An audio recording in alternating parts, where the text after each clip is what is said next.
ఏపీలో మద్యం కుంభకోణం కేసులో వైసీపీ ఎంపీ మిథున్ రెడ్డి అరెస్టును బీజేపీ స్వాగతించింది. రాజంపేట ఎంపీ మిథున్ రెడ్డి అరెస్టును బీజేపీ స్వాగతిస్తున్నట్లు ఆ పార్టీ జాతీయ మండలి సభ్యురాలు సాదినేని యామిని శర్మ అన్నారు. ఈ చర్య మన ప్రభుత్వం ముఖ్యంగా పోలీసు శాఖ నిబద్ధతను స్పష్టం చేస్తుందని అన్నారు. మిథున్ రెడ్డి దేశంలోనే అతిపెద్ద మద్యం కుంభకోణంలో భాగమయ్యారని, అక్కడ ఆయన ఎక్సైజ్ విధానాలను తారుమారు చేసి మద్యం ఆటోమేటిక్ ఆర్డర్ ప్లేస్మెంట్ వ్యవస్థను మార్చారని యామిని శర్మ ఆరోపించారు.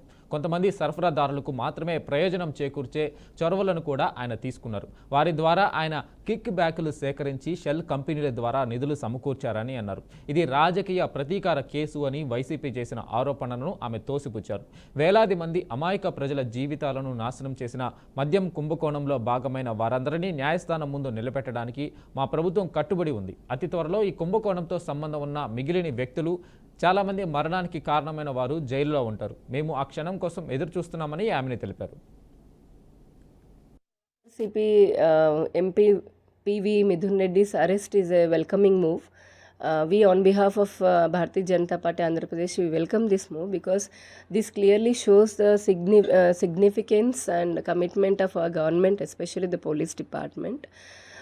Midhun Reddy got involved in the ever biggest scam, liquor scam in the country, where he manipulated the excise policies and also he altered the automatic order placement system of the liquor, and also he helped and he took some initiatives which benefited only few suppliers. Through them he collected kickbacks and also funded funds through shell companies. So this is not a political revenge or the vendetta.